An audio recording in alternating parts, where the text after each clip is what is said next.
What's up, guys? So if you have been following the channel for a while, then you'll know all about the RB240. We're not really going to talk about that too much in this video, but we have taken the car to Grange before. It's a go-kart track that they use as a drift track out in Apple Valley, and it's at the same desert that I go to take the 240 out at. So I've been to the track before. The track's kind of a small track, but it's still pretty cool, and there was a drift event this last weekend on Saturday. So I got invited to go by AJ. I'll have his Instagram here. Super cool dude. Really glad that he invited me out, and we had a great time out there. And he actually sold me a throttle body, which I need for the 240 that we're going to be installing. We were going to go out in his 240 because he has a similar setup to mine. We were making similar power. He's making a little bit more, but he's running the stock turbo on the RB20. So his power is going to be coming in sooner than mine is because I have the bigger turbo. He had already gone out a few times before I showed up, so he did get to drive his car, but he had some power steering issues. The lines got all messed up, and then thankfully they were able to fix that. So he asked me if I wanted to go out for it, and I was like, yeah, like I'm not going to say no to that. A ride on a drift car on a track, like why would you say no to that? We got in and we're getting ready, double check everything, make sure everything looked good, and then we go up to the line to get onto the track. And then unfortunately we had some issues.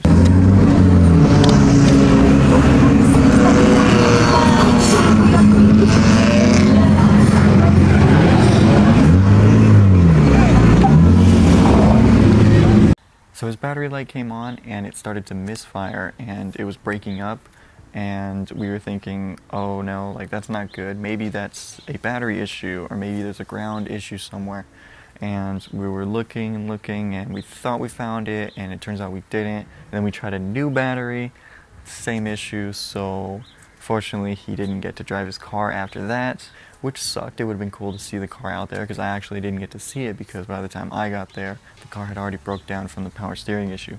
So we were just talking and hanging out, and then his friend has a 350Z and he was about to go on the track, and he asked him if I could ride along with him, and he said yeah. So AJ let me borrow his spare helmet and we got into the 350Z. So while we were waiting in line, I was talking to the owner, getting to know him a little bit and learning more about his car, and it turns out that his 350Z is anything but stock. It has an LS. It was he said like a 363 stroked to like a 420 something, so it was a 6.9 liter LS. That was a totally different experience for me. I've been in V8s before, driven V8s. V8s are great, I love them. I was gonna throw a V8 in this, and we might eventually down the road, but not anytime soon. We were talking, he was explaining how he's been doing this for around 6 or 7 years. He doesn't really have a whole lot of seat time because what they don't tell you about drifting is that your car breaks and then you have to fix it and you have to pour money into it and you have to keep doing that. It's not like I've been driving for 6 years and my car has been perfect the entire time and I've gotten 6 years of seat time. When he got the 350, it had a 5.3 in it, so it was already LS swapped.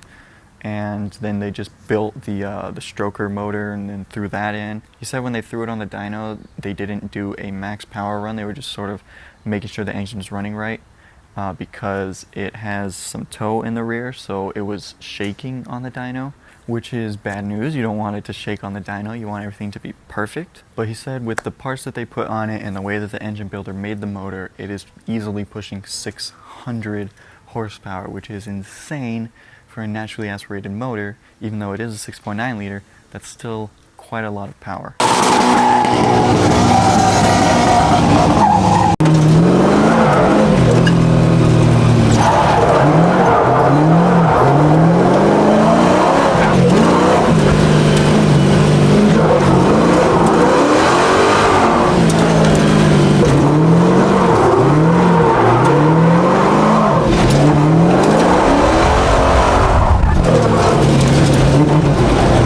But he didn't tell me that until after we did the runs. So in my head I was like, wow, this is crazy. Like this thing is really quick. Like we were going down the long straight and that took almost no time at all. And then every corner after that, it seemed like we would finish the corner and then we would immediately be at the next one.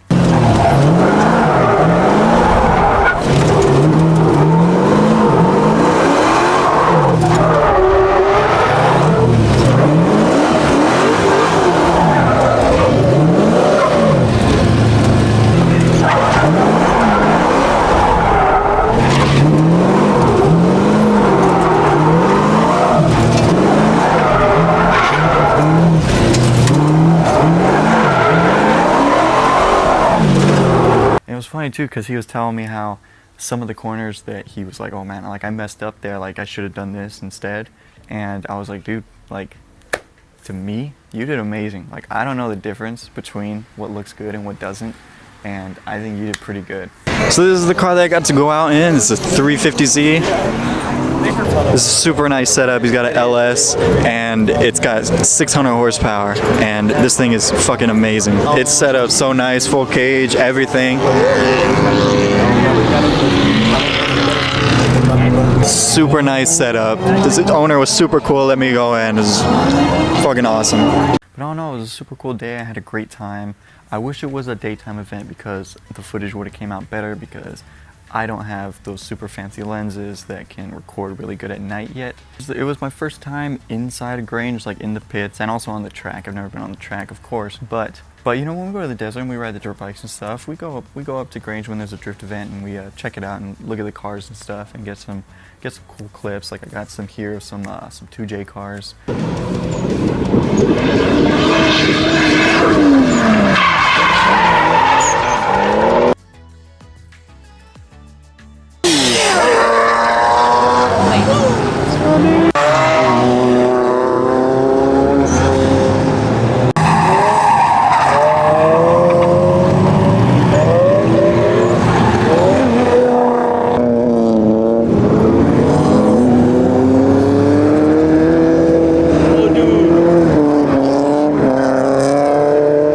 But it was a super cool event. I was really glad that I went, and I'm glad that I actually got to go in a drift car and I got to experience what real power feels like, because if you're new and you don't know anything about this 240, we got an RB20 in it and we're pushing 270 horsepower at the wheels. Up until that point, I think this is the fastest car that I've been in just because of how light this car is. So in the future, probably gonna have a drift car.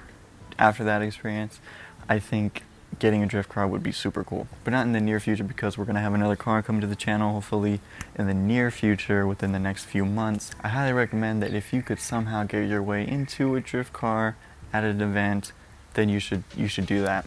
But in the future we are going to be having more content with drifting because I am going to be going to more events even though I don't have my own car. Go hang out with some people and check out some of the cars, so we'll have some of that coming to the channel. But that is going to be it for this video, so thank you so much for watching. Please leave a like if you did. Comment down below, let me know if you guys have ever been in a drift car or what's the fastest car that you've ever been in. And then hit that subscribe button and I'll see you guys next time. Peace.